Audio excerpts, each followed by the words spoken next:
You think you know the story of how Hurts became one of the highest-paid quarterbacks in league history? Think again. His agent just peeled back the curtain, and what we saw wasn't a greedy athlete looking to cash in. It was a quarterback obsessed with keeping his team intact. According to her, Hurts didn't want play-by-play updates during the deal. He didn't care about max money or headline status. His only ask? Don't screw the team. When the deal was finalized and she told him he was officially the highest-paid player in NFL history, his response wasn't, "Let's pop bottles." No, it was, "Why'd you do all that?" This dude is built different. He wasn't concerned about a legacy check. He was focused on cap flexibility, championships greater than bank accounts. Now, in typical Philly fashion, folks at WIPE are already debating whether Hurts had a good or great 2024 season. Hugh Douglas says, "Great," citing his poise, clutch performances, and command of the offense. Joe Giglio says otherwise, accusing people of having Super Bowl amnesia. But here's the thing. Hurts did what needed to be done. He was surgical in high-pressure moments. His deep ball, clinical. His turnover avoidance, elite. And when you factor in that he shared a backfield with Saquon Barkley, a walking home run threat, of course his passing stats weren't inflated like stat patters around the league. Let's talk deep ball. According to Pro Football Focus, the Eagles had the most efficient deep passing game in the NFL in 2024.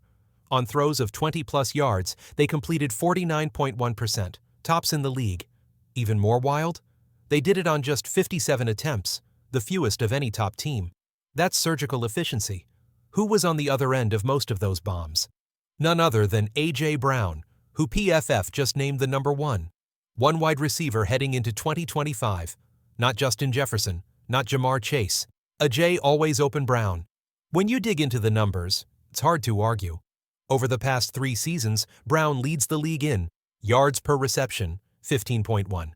Yards per route run, 2.57. Missed tackles forced per reception. Average depth of target. And most importantly, receiving grade versus single coverage. Despite Chase playing 350 more snaps, Brown has more receiving yards in that same span. He beats Jefferson and Chase in drop rate. He's efficient, clutch, and dominant on the outside. And remember, he's not doing this from the slot. He's torching top corners on the perimeter. Now, let's switch it up. Madden 26 cover time. The cover shows Saquon Barkley in midnight green, airborne, hurtling over a Jacksonville defender. Iconic. But here's the kicker. The defender spoke out. Most guys might take that personal. Not him. I saw it and thought, damn, that was hard. Everyone hit me like I was supposed to be mad. Why? Dude made a dope play. I don't care.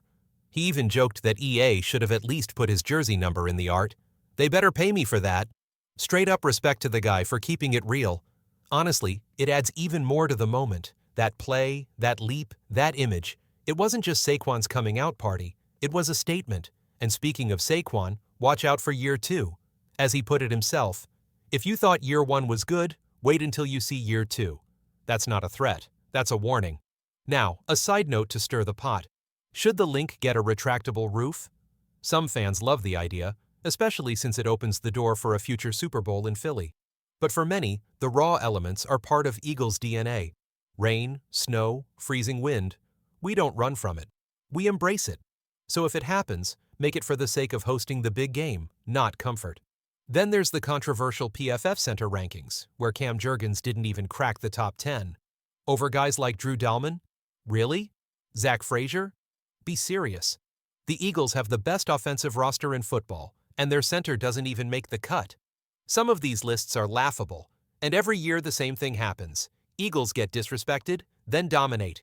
Rinse, repeat. And finally, let's talk edge rotation. Training camp will tell us more. But here's the early read. Nolan Smith and Jalix Hunt will likely start Azeez Ojulari, and Josh Uche will rotate in heavy expect snap shares, like 70% for Smith, 60% for Hunt, and 30 to 40% for Uche and Ojulari. The key? Flexibility. These guys can switch sides, drop into coverage, or pin their ears back and attack. With depth and fresh legs, this could be Philly's deepest pass rush since 2017.